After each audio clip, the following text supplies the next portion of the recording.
Hey everybody, this is Adam D'Angeli, state delegate from Washtenaw County to the upcoming Michigan Republican Party State Convention and the 6th Congressional District Caucus, which is going to be taking place tomorrow at 7 p.m.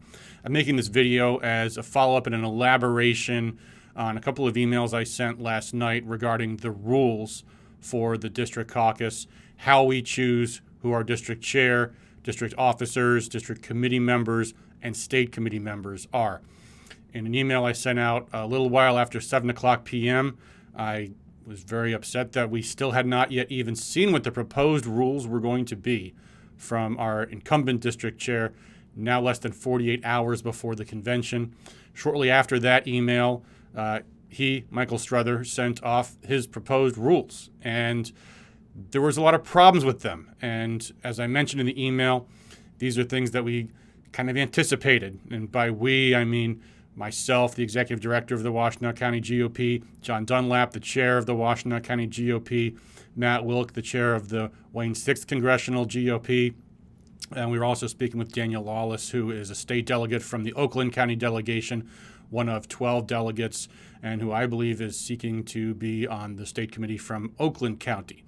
So I'm going to show you, we're going to go through the rules, and I'm going to try to explain in more detail what Struther's rules are saying and why we're proposing things differently. So let me put this on the screen here so you guys can see. These are the rules that he sent around last night, and the problems start really right in with the third one here. The credentials record of registered delegates present with credentials shall serve as the roll call. Delegates arriving after the credentials report is approved and alternates have been elevated will not be seated. In other words, once the credentials report is approved, the alternates now supersede delegates, and that's not something that is ordinarily done in any Republican convention. In fact, at the national convention, if a delegate gets up to use the bathroom, an alternate takes their seat. When they come back, the alternate is taken off the floor. That's the way it goes because the alternates have the preference, or the delegates have the preference over the alternates. They're the ones that were elected to be state delegates. The alternates only get to have that spot if the delegates who were elected aren't there. And this can be a problem, you know. We are going 80 miles to Lansing. Traffic can be an issue. Some people will be taking 96 and some people will be taking 94 to 127. We don't know. I mean, certainly we encourage everybody to arrive plenty early, but this is unusual to say the least. But it gets a lot stranger from there. And actually, we're starting on the rules, but above this is the agenda. And this is also different. And by the way, let me show you so you can see. These are very different from the draft rules, the sample rules that went out to people. In fact, I'll show you. Here's what the party sent around. These are the rules, I guess the sample rules, the rules that looks like the 7th Congressional District is using. And notice what it says right here. The election of the chair shall be presided over by the temporary chair, the chair of the district. The chair of the caucus is called the temporary district chair. So the temporary chair presides over the convention until the district chair is elected. Then the district chair presides over the remainder of the district caucus. In Michael Struther's rules, it's very different.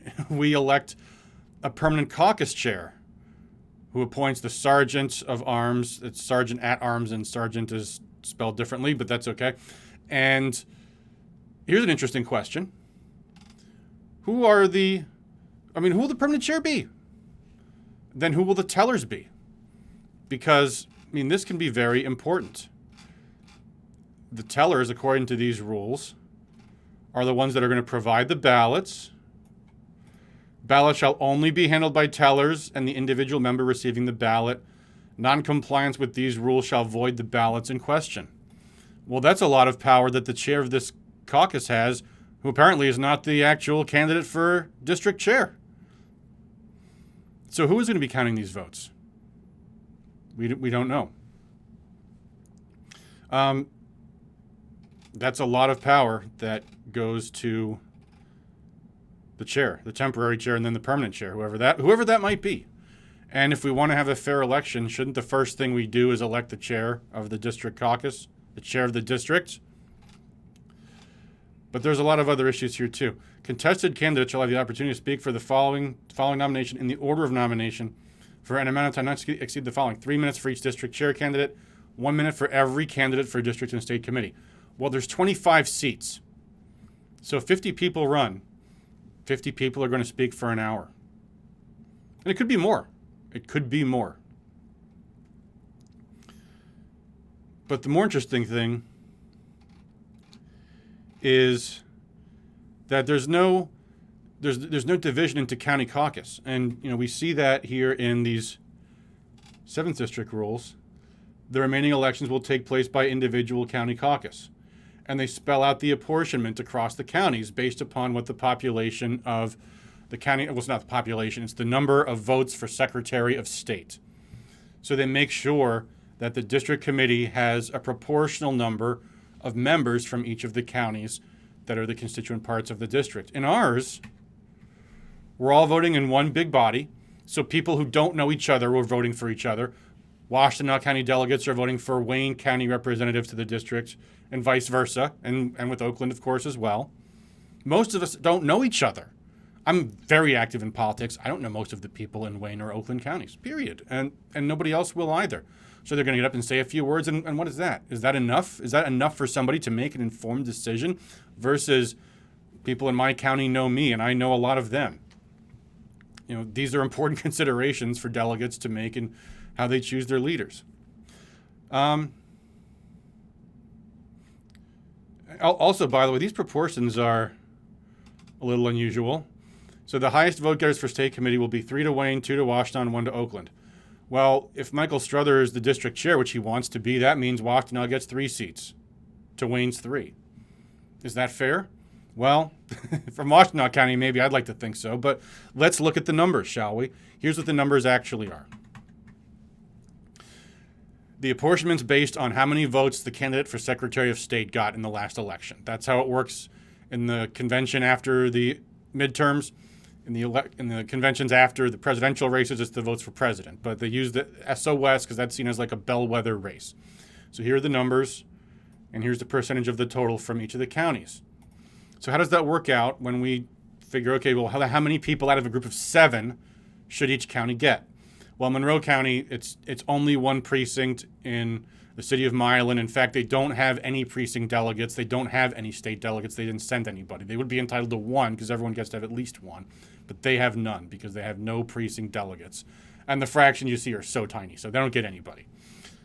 Next up is Oakland has 0.69 as a fraction of 7 people. Washtenaw's is 2.53 and Wayne's is 3.76. So of these 3, all of them are rounding up if you were to round, but then if you did that, you'd end up with 1 plus 3 plus 4 is 8. So who's the farthest that has to be rounded up? It's Washtenaw. We're at 0.53 versus 0.69 and 0.76. So the best we can do to add up to 7 is 1, 2, 4. That's what's fair. And likewise, for the district committee, it's 25 people total. So how does that work out? Well, you take the fraction of 25, 2.46, 9.03, 13.43 are the fractions. So of those, we're right at 9 in Washtenaw County. Oakland's at 2.46, Wayne's at 13.43. Wayne has to round further to go up. So to get to the right number, Oakland gets 3, Washtenaw gets 9, Wayne gets 13. So these numbers are just wrong. The numbers should be 4 from Wayne, 2 from Washtenaw, 1 from Oakland, including the district chair, whichever county the district chair is from, which this would be right if the district chair is from Wayne County. But then district committee positions would be allocated. It would actually be 9, 7, and 2. That's how that works out. So, yeah, this math doesn't even add up. But the reason why these numbers don't add up is because what he's doing is electing the other officers of the district committee, the secretary, the treasurer, and the vice chair at large. So there's no county distribution baked into that equation at all. What if all of them are elected from Wayne County? Then Wayne County is going to be overrepresented on the district committee. And they have the most delegates there, so that's likely what they would do. But maybe not. Who knows? So that's why in the rules that we propose, I'll show you, we call them the clean rules. This is all laid out. So we start with the election of the district chair.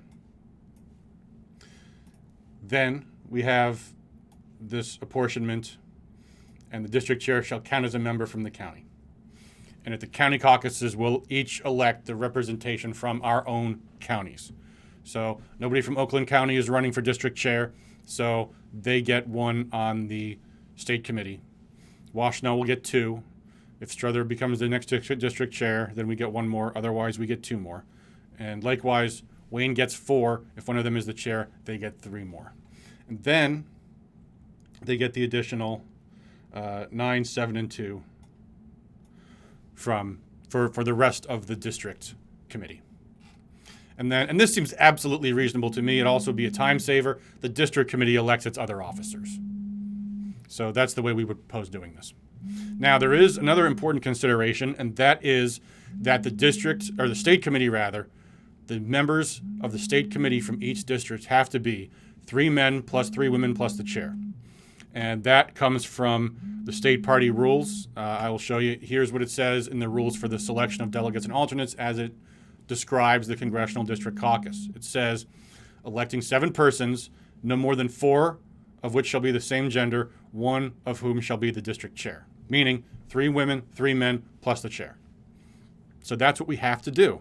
So how does Michael Strother's rules propose we resolve that in a fair manner? It just doesn't say. The highest vote getters will be filled by county allocation. Per rule, they'll be allocated 3 men and 3 women. Okay, so if Wayne County, having the most delegates, has the most vote getters, which their members probably will, they will fill that tree.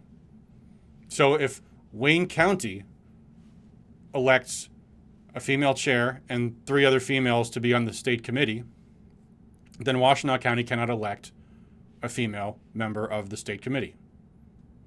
So does that seem fair to you? We argue no. So here's what we propose we do.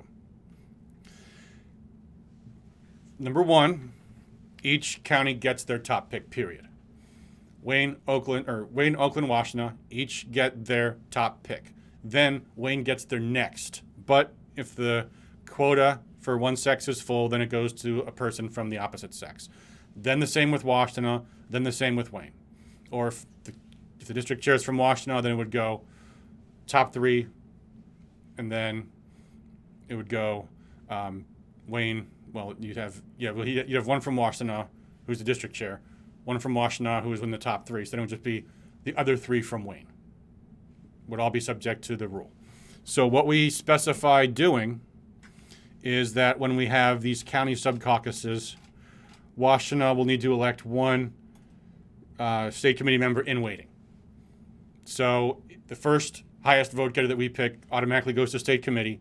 If we get 1 more, but it's the person of the wrong sex, we have somebody in the alternative lined up. In Wayne County, they might need as many as 3. And it will work the same way. So at the county caucuses, they choose who are their backups, essentially, of the opposite sex to serve on state committee. And their top pick automatically gets to state committee. And then their next pick does after each county sends their top.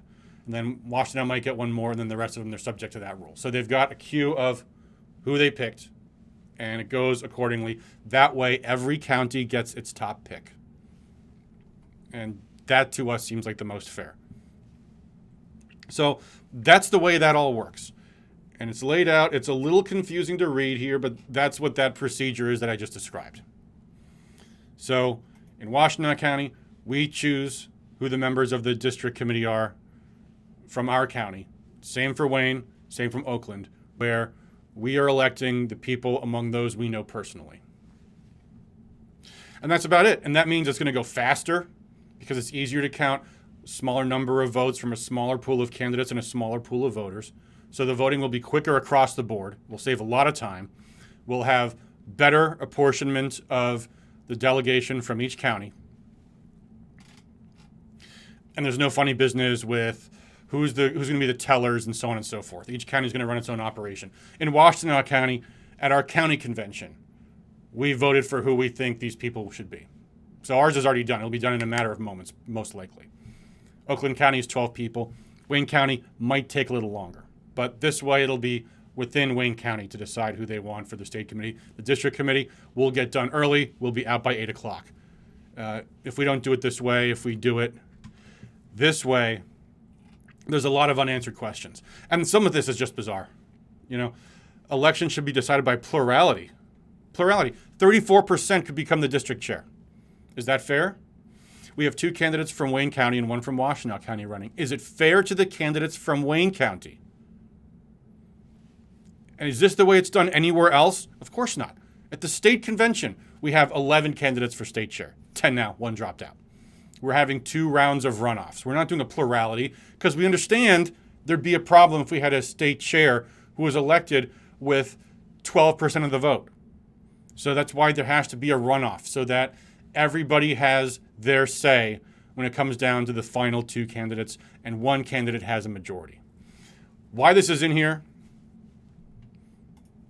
could be to benefit Michael Strother, or it could be just they weren't thinking this through. I don't know. But that's why we proposed these rules in the alternative. So what I'm suggesting now is here's how we do this. There will be a motion at the District Caucus to adopt the rules. I will move that we adopt these alternative rules in the nature of a substitute. It will be seconded. We will have this printed out. We have this distributed, of course, so that we can refer to them and say, these are the alternative rules that we are proposing. We will read them if we need to. And I'm asking for your vote on that motion. That this is the way we have a clean, simple, fair District Caucus. So that's how it goes. If you have any questions, feel free to reach out to me. My phone number is 734-972-9224, or you can email me, adamdangeli@protonmail.com. Hope that was helpful. Thanks, everybody. See you all tomorrow at the District Caucus.